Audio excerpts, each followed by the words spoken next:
parce qu'il y a un sujet technique et il y a un sujet aussi logistique. La logistique, c'est un enfer. On n'imagine pas à quel point. Je ne sais pas s'il y a des gens dans le chat qui ont déjà eu l'occasion de bosser sur des applis de logistique. C'est un enfer. La logistique, c'est pas pour rien que c'est un métier à part, que c'est un métier à part entière, parce que c'est des sujets qui sont hyper techniques. Donc, dans toute cette organisation, en fait, l'organisation qu'aujourd'hui technique qu'a Back Market, du coup, je trouve est assez cohérente. Cette orientation microservice, event-driven, fonctionne, je pense, extrêmement bien et ça s'adapte bien en fait à leur contexte. Back Market, c'est un projet pour un fou, il a toutes les contraintes. Il en a pas mal, ouais, j'avoue, il en a pas mal. Alors après, il n'a pas toutes les contraintes parce qu'il va pas avoir de contraintes réglementaires, par exemple, parce que par exemple, il n'est pas dans le domaine de la santé ou de l'armement, il n'a pas des sujets d'encodage, de chiffrement, pardon, extrêmement forts. Qu'est-ce qu'il n'aurait pas comme... il a moins de notions de temps réel, peut-être. Il a un peu des sujets d'IA, parce qu'on verra tout à l'heure avec le sujet de pricing dynamique. C'est le sujet juste après, d'ailleurs. Donc, ouais, non, il y a pas mal de sujets. Donc, le pricing dynamique. Ce qui est compliqué, c'est que si on se dit, par exemple, si on prend si on prend un produit de base chez Back Market, on va dire l'iPhone, je ne sais plus à combien on en est là, c'est le 17 non, c'est le 18 qui est sorti. On va dire l'iPhone 15, produit de base, j'imagine, sur Back Market, qui est pas mal vendu. Le problème, c'est que l'iPhone 15, c'est un produit. Tu as un iPhone 15 qui existe, mais après, tu as plusieurs configurations qui peuvent exister. Tu as la couleur, tu as le stockage, bien évidemment. Qu'est-ce que tu peux avoir d'autre? Tu as des paramètres qui sont liés au vendeur. Est-ce qu'il a vendu beaucoup? Est-ce que c'est sa première vente? C'est quoi les commentaires qu'il y a eu sur ce vendeur-là? Et bien évidemment, tu as des contraintes de pays. J'ai une question dans le réseau VLAN. Alors là, je te laisse poser ta question. Et si moi ou quelqu'un dans le chat peut y répondre, ce sera avec plaisir. Mais je garantis pas. On essaye.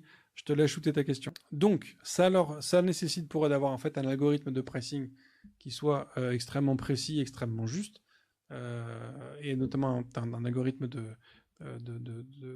pour s'assurer que les gens en fait qui vont mettre un certain prix, ils trouvent quelque chose de pertinent. Et ça permet aussi en fait en fait, tu te bases sur le prix du produit neuf, et en fait, en fonction de la qualité de ton produit, tu es capable en fait d'évaluer une décote plus ou moins importante en fonction de son âge, de son état de son écran, de sa coque, de sa batterie, qui sont des paramètres importants, mais dans lesquels il faut aussi maintenir le fait que faut que tu fasses une marge sur le produit que tu vends, et il faut que ton revendeur, en fait, lui, il en tire aussi un prix.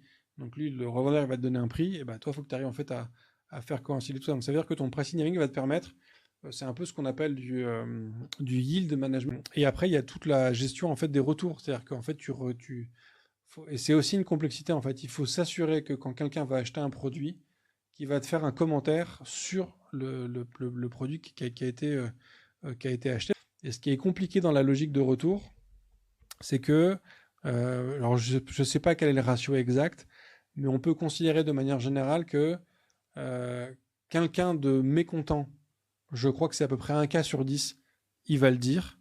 Alors ça dépend du niveau de mécontentement, mais en fait, très rapidement, les gens mécontents vont s'exprimer et donc vont mettre un avis négatif, alors que les gens satisfaits vont beaucoup moins le signaler. Je crois que c'est une personne mécontente sur 10 va le dire, et une personne satisfaite sur 100 va l'évoquer.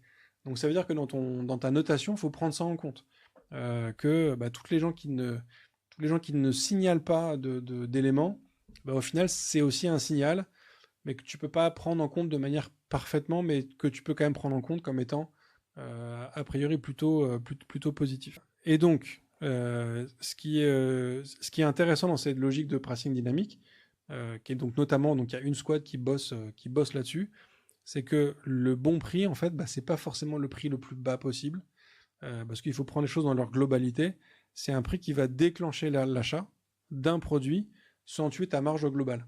Donc c'est en fait c'est des calculs de yield management, c'est beaucoup de stats, c'est beaucoup d'analyses, où tu essaies d'estimer en fait en fonction des volumes d'achat que tu as sur certains produits, ce que tu peux te permettre de jouer sur la marge.